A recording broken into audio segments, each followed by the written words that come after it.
कैसे हैं आप सभी? मुझे आशा है कि आप सभी अच्छे और प्रसन्न होंगे। चलिए आज हम पढ़ते हैं पाठ 8, जब सिनेमा ने बोलना सीखा।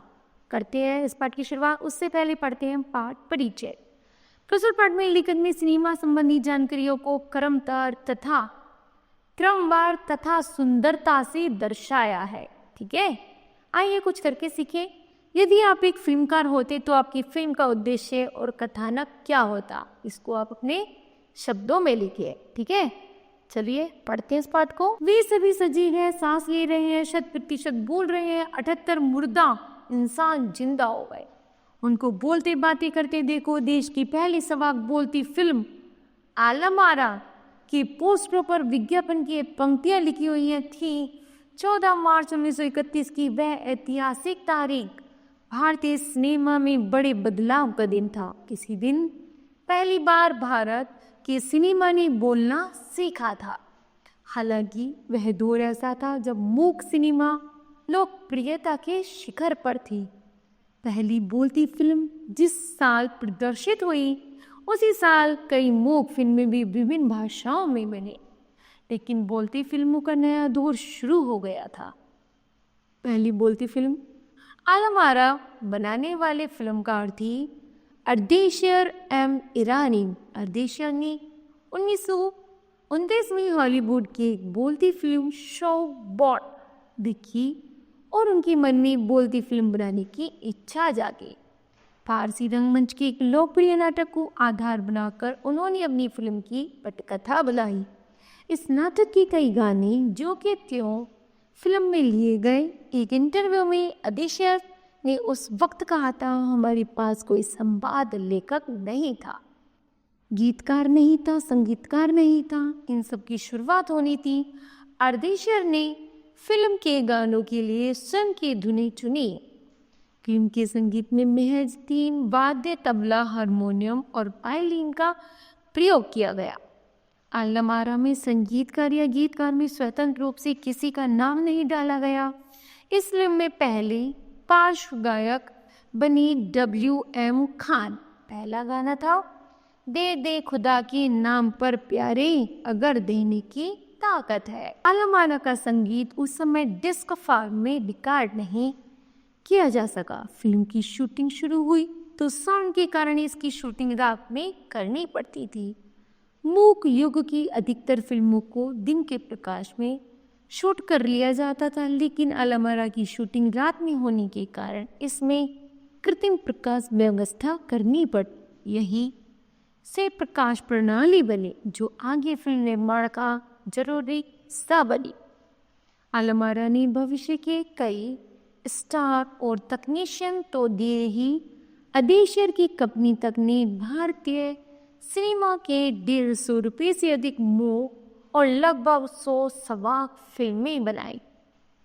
Alam Ara film Arabian nights जैसी फैंटेसी थी। फिल्म ने हिंदू उर्दू के मेल वाली हिंदुस्तानी भाषा को लोकप्रिय बनाया। इसमें गीत, संगीत, नृत्य के अनोखे संयोजन थे। फिल्म की नायिका जुबेदा थी, नायक थे विट्ठल। वे उस दौर के सर्वाधिक पारिश्रमिक पाने वाले स्टार थे।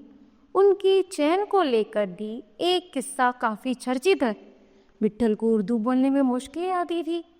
पहले उनका बतौर नायक चयन किया गया, लेकिन इसी कमी के कारण उन्हें हटाकर उनकी जगह महबूब को नायक बनाया गया। विट्ठल नाराज हो गए और अपना हक पाने के लिए उन्होंने मुकदमा कर लिया। उस दौर में उनका मुकदमा मोहम्मद अली जिन्ना ने लड़ा, जो तब की मशहूर वकील हुआ करते थे। विट्ठल मुकदमा जीते और भारत की पहली बोलती फिल्म के नायक बने। उनकी कामयाबी आगे भी जारी रही। मराठी और हिंदी फिल्मों में वे लंबे समय तक नायक और स्टंटमैन के रूप में सक्रिय रहे। इसके अतिरिक्त आलम आरा में सोहराब मोदी, पृथ्वीराज कपूर, याकूब और जगदीश सेठी जैसे अभिनेता भी मौजूद रहे। आगे चलकर जो फिल्म उद्योग के प्रमुख स्तंभ बने। यह फिल्म 14 मार्च 1931 को मुंबई की मैजेस्टिक सिनेमा में प्रदर्शित हुई। फिल्म 8 सप्ताह तक हाउसफुल चली। भीड़ इतनी उमड़ती थी कि पुलिस के लिए नियंत्रण करना मुश्किल हो जाया करता था। समीक्षकों ने इसे भड़कीली फैंटेसी फिल्म करार दिया, लेकिन दर्शकों के लिए यह फिल्म एक अनोखा अनुभव थी। यह फिल्म 10,000 फुट लंबी थी और इसे 4 महीनों की कड़ी मेहनत से तैयार किया गया। तमाम फिल्मों के लिए पौराणिक कथाओं, पारसी रंगमंच के नाटकों, अरबी प्रेम कथाओं को विषय के रूप में चुना गया। इसके अतिरिक्त कई सामाजिक विषयों वाली फिल्में भी बनी। ऐसी ही एक फिल्म थी खुदा की शान। इसमें एक किरदार महात्मा गांधी जैसा था। इसके कारण सबाग सिनेमा को ब्रिटिश प्रशासकों की तीखी नज़र का सामना करना पड़ा। सबाग सिनेमा के नए दौर की शुरुआत कराने वाले निर्माता, निर्देशक अर्देशर इतने विनम्र थे कि जब 1956 में आलमआरा के प्रदर्शन के 25 वर्ष पूरे होने पर उन्हें सम्मानित किया गया, उन्हें भारतीय सबाग फिल्मों का पिता कहा गया, तो उन्हें उस मौके पर कहा था, मुझे इतना बड़ा खिताब देने की ज़रूरत नहीं है, मैंने तो देश के लिए अपने हिस्से का जरूरी योगदान दिया है। जब पहली बार सिनेमा ने बोलना सीख लिया, सिनेमा में काम करने के लिए पढ़े लिखे अभिनेता अभिनेत्रियों की जरूरत हुई, क्योंकि अब संवाद भी बोलने थे। केवल अभिनय से काम नहीं चलने वाला था। मूक फिल्मों के दौर में तो पहलवान जैसे शरीर वाले, स्टंट करने वाले, उछल कूद करने वाले अभिनेताओं से काम चल जाया करता था। अब उन्हें संवाद बोलना था और गायन की प्रतिभा की कदर भी होने लगी। इसलिए आलमआरा के बाद आरंभिक सबाग दौर की फिल्मों में कई गायक अभिनेता बड़े पर्दे पर नजर आने लगे। हिंदी, उर्दू भाषाओं का महत्व बढ़ा। सिनेमा में देही और तकनीक की भाषा की जगह जन प्रचलित बोलचाल की भाषाओं का दाखिला हुआ। सिनेमा ज़्यादा देसी हुआ।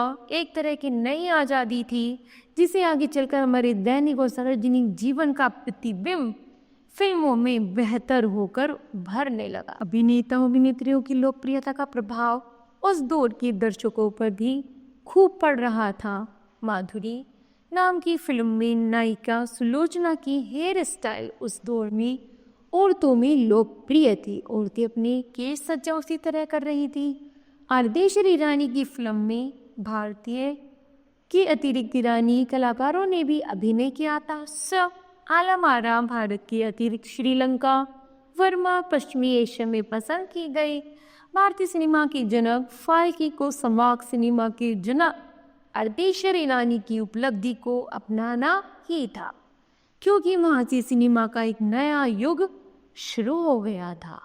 ठीक है, तो बताओ बच्चों, आपने क्या सीखा? हमने सीखा कि हमें नई नई खोज करना और अपने जीवन को एक नई आत्मनिर्भरता पर निर्धारित करना, अपने जीवन को एक नई आत्मनिर्भरता पर निर्धारित करना। ठीक है, मुझे आशा है यह पाठ आपको समझ आया होगा। धन्यवाद।